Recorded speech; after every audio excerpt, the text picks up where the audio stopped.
क्या आप भी अपने उस सफेद बाल को लेकर परेशान हैं? बार बार मिरर में देखते हुए सोचते हैं ये कैसे हो गया। वैसे तो बालों का सफ़ेद होना एक नेचुरल प्रोसेस है। एज के साथ सभी के बाल सफ़ेद होने लगते हैं। जनरली हमारे बाल 35 टू 40 इयर्स के अराउंड वाइट होने स्टार्ट हो जाते हैं, लेकिन आजकल हम देख रहे हैं कि कुछ लोगों के बाल 20 टू 25 इयर्स की एज में या उससे पहले ही सफ़ेद हो रहे हैं। यहाँ तक कि 14-15 इयर्स के टीनेजर्स के बाल भी ग्रे हो रहे हैं। तो सवाल यह है कि आखिर ऐसा क्यों होता है? क्यों यंग एज में जैसे अर्ली 20s या अर्ली 30s में लोगों के बाल सफ़ेद हो जा रहे हैं और इसे कैसे रोका जा सकता है? आज की वीडियो में हम इस बात को डिटेल में समझाएंगे। तो लेट्स स्टार्ट। जैसे कि मैंने वीडियो की स्टार्टिंग में कहा था, बालों का सफ़ेद होना एक नेचुरल प्रोसेस है जिसे हम केराइटिस कहते हैं। आम भाषा में हम इसे व्हाइट हेयर या ग्रे हेयर के नाम से जानते हैं, लेकिन जब आपके बाल अपने टाइम से पहले ही सफ़ेद होने लगे तो इसे प्री मैच्योर केराइटिस या अर्ली ग्रेइंग ऑफ हेयर कहते हैं। बाल सफ़ेद होने की वजह समझाने से पहले ये जानना ज़रूरी है कि हमारे बालों का नेचुरल कलर का असली रीज़न क्या है। चाहे वो ब्लैक हो, ब्राउन हो या फिर कोई और कलर हो। जैसे फॉरेनर्स का हेयर गोल्डन हो जाता है, ब्लॉन्ड हो जाता है, कुछ लोगों के बाल सिल्वर कलर के भी होते हैं। तो आखिर कौन सी चीज़ है जो हमारे बालों के कलर के लिए रिस्पॉन्सिबल है? इसका जवाब है मेलानिन। मेलानिन एक नेचुरल पिगमेंट है जो हमारी स्किन, बालों और आंखों के कलर के लिए रिस्पॉन्सिबल होता है। ये पिगमेंट मेलानोसाइट्स नाम के सेल्स द्वारा प्रोड्यूस किया जाता है। मेलानिन की क्वांटिटी जितनी ज़्यादा होगी, बालों का कलर उतना ही डार्क होगा। जैसे जैसे उम्र बढ़ती है, मेलानोसाइट्स की एक्टिविटी धीरे धीरे कम होने लगती है, जिससे मेलानिन का प्रोडक्शन भी कम हो जाता है। फिर आपके बाल बिना किसी रंग के बढ़ने लगते हैं, यानी सफ़ेद या ग्रे हो जाते हैं, और एक उम्र के बाद पिगमेंट फॉर्मेशन भी बंद हो जाता है। ये एक रीज़न है बाल सफ़ेद होने का, जो कि एज से रिलेटेड है और बिल्कुल नेचुरल है। लेकिन यंग एज में बाल सफ़ेद क्यों होते हैं? Let's take a look at some common reasons. Major reason is hereditary और जेनेटिक्स। अगर आपकी फैमिली में किसी के बाल ज़्यादा सफ़ेद हो गए तो हो सकता है कि आपको भी अर्ली ग्रेइंग का सामना करना पड़े।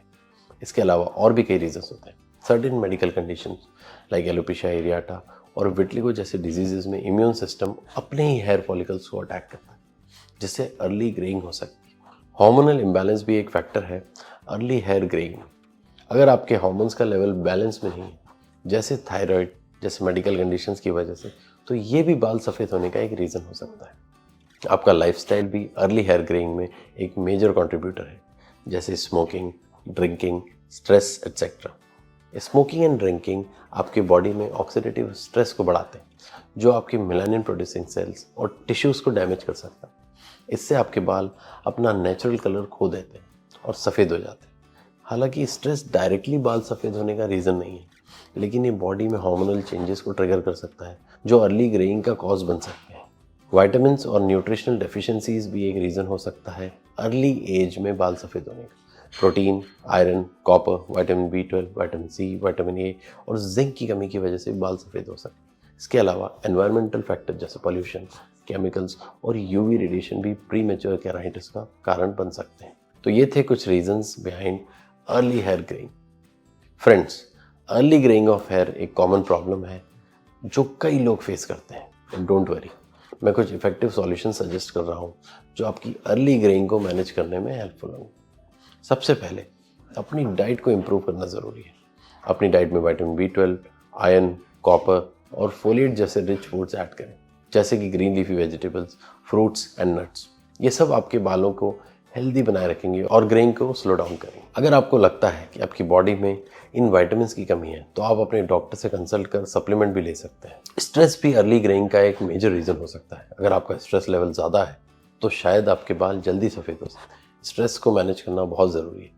आप मेडिटेशन, योगा या सिंपल ब्रीदिंग एक्सरसाइजेस ट्राई कर सकते हैं। डेली एक्सरसाइज भी हेल्पफुल है। इससे आपका स्ट्रेस लेवल कम होगा और ओवरऑल हेल्थ इंप्रूव होगी। अगर आपको स्मोकिंग और ड्रिंकिंग की हैबिट है तो ये आपके बालों को जल्दी सफ़ेद कर सकता है। इसलिए स्मोकिंग और ड्रिंकिंग को क्विट करना अर्ली ग्रेइंग को रोकने में हेल्प करेगा। आपके बालों के लिए एक बहुत बड़ा पॉजिटिव चेंज हो सकता है। अगर आपको लगता है कि आपके बालों के सफ़ेद होने का रीज़न कोई मेडिकल कंडीशन है, जैसे थायराइड या ऑटो इम्यून डिजीज़, तो डॉक्टर से कंसल्ट करना ज़रूरी है। अर्ली डायग्नोसिस से आपका ट्रीटमेंट सही टाइम पर हो सकता है। तो ये थे कुछ सिंपल सॉल्यूशंस जो आप अपनी अर्ली ग्रेइंग को मैनेज करने के लिए फॉलो कर सकते हैं। आई होप ये वीडियो आपको हेल्पफुल लगा होगा। अगर आपके पास कोई भी क्वेश्चंस हैं अर्ली हेयर ग्रेइंग या केराइटिस या वाइट हेयर को लेकर, तो कमेंट्स में ज़रूर पूछिए। हम जल्दी जवाब देने की पूरी कोशिश करेंगे। मिलते हैं मेरी अगली वीडियो में एक और इंटरेस्टिंग टॉपिक के साथ। Till then, stay healthy, stay safe.